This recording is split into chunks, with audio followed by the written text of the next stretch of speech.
Alright, y'all, this is an update.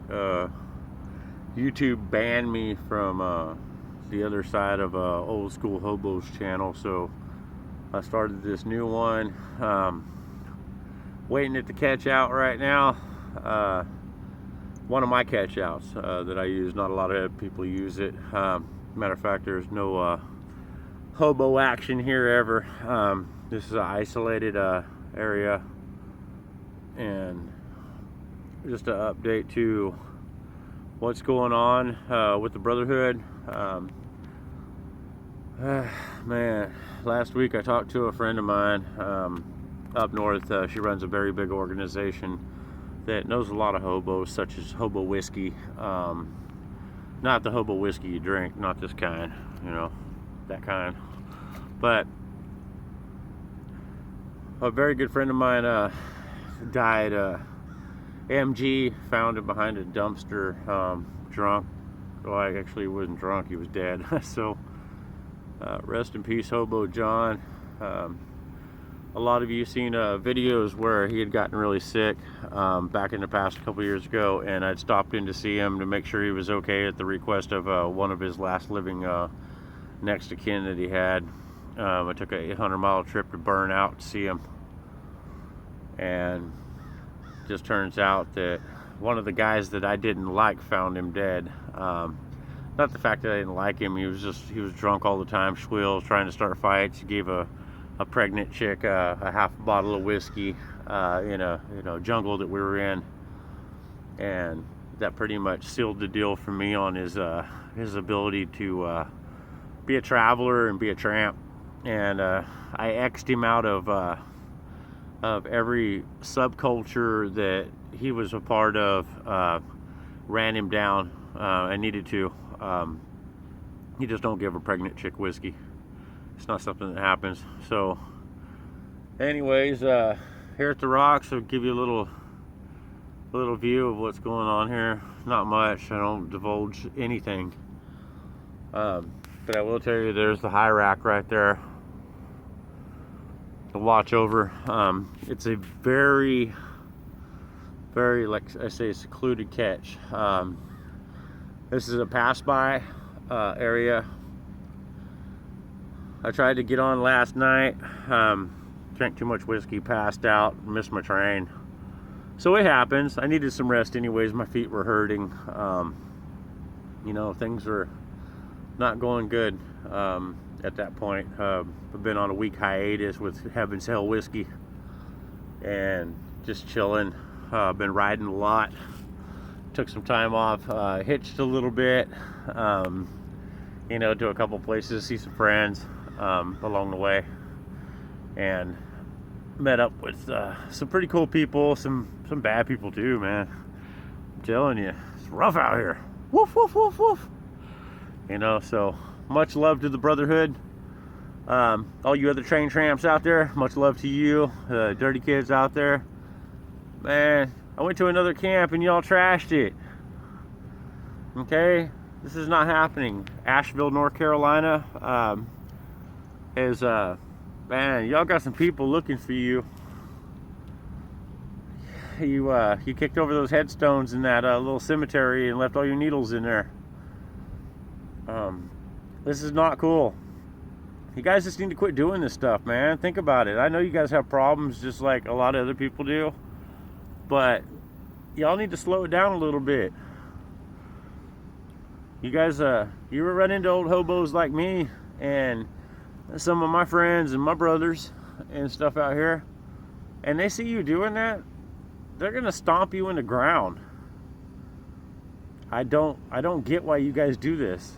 You know, take your extra water bottles, throw them away, crush them up. They crush up into small little plastic, like little grenades.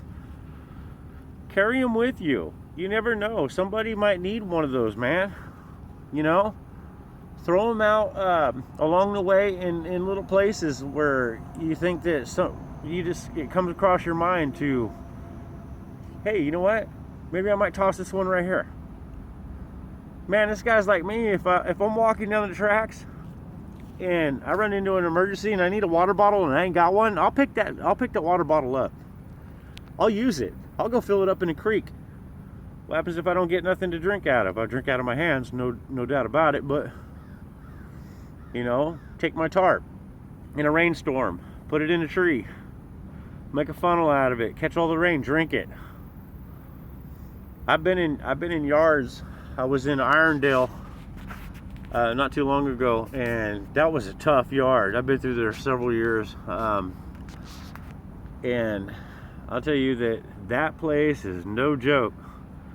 I guarantee you that nobody with no experience is getting out of that yard. You're gonna wait there. You're gonna die there from old age, waiting on a train, unless you know which ones are coming through, like I do. And even when I knew which one was coming through, it was still tough. Even though it is a big yard, I got humped out there, sent down a hill on a train car, and I got off. I looked back and I didn't even realize I thought I was hooked to a train still down there, and I wasn't. And as soon as I turned around, another car came down the hill all alone by itself, smashed into the other car. Had I not got off that car 20 seconds earlier or 20 seconds later, I'd have been dead, because it had got me. We were unhooked, airlines were done, complete. So just an update. Please clean up your trash. I'm gonna be nice for this one, but you guys need to watch what you're doing out here. Don't listen to these Hollywood hobos that are making all these videos out here that are just, they're stupid. They make no sense. We're real hobos. We're not out here for fame, fortune, anything like that. We're travelers, we're tramps. I live out here. I don't have a home to go back to.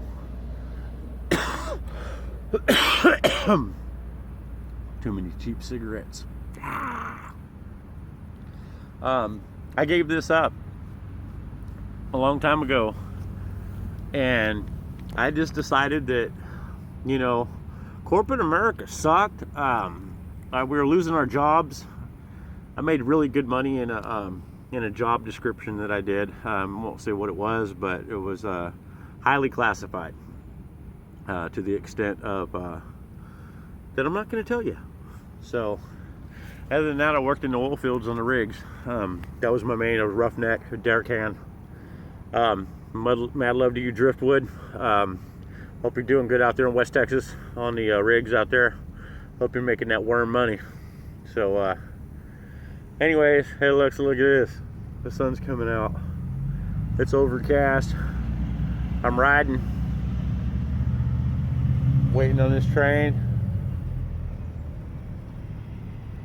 And another thing, if you guys could help out a little bit, even if you're not members of the FTRA, please refrain from dealing with Metro Man 5150, selling fake patches for the FTRA, and charging for memberships.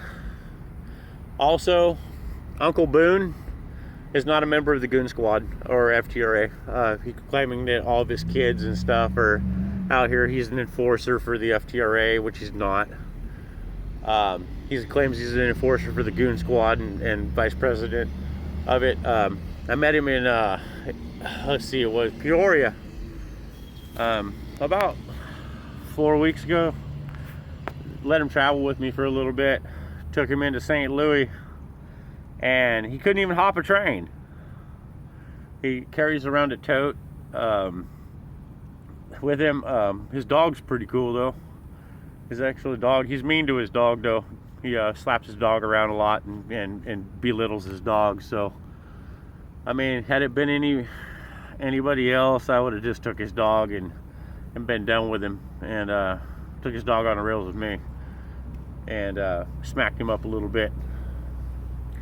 So much love to everybody out here again.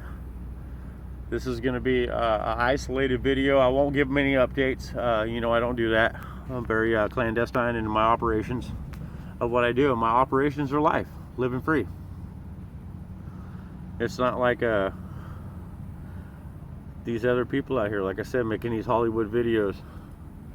I only have respect for a few people.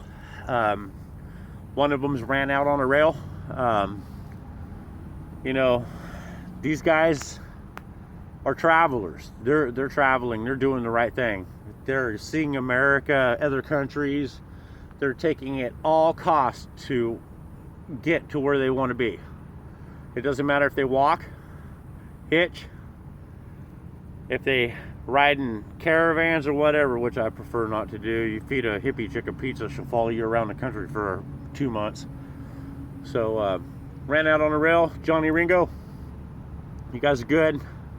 Colfax Annie, we'll see you up at Biggs when the snow falls. So yeah, anyways, shots of whiskey, waiting on the train. Remember,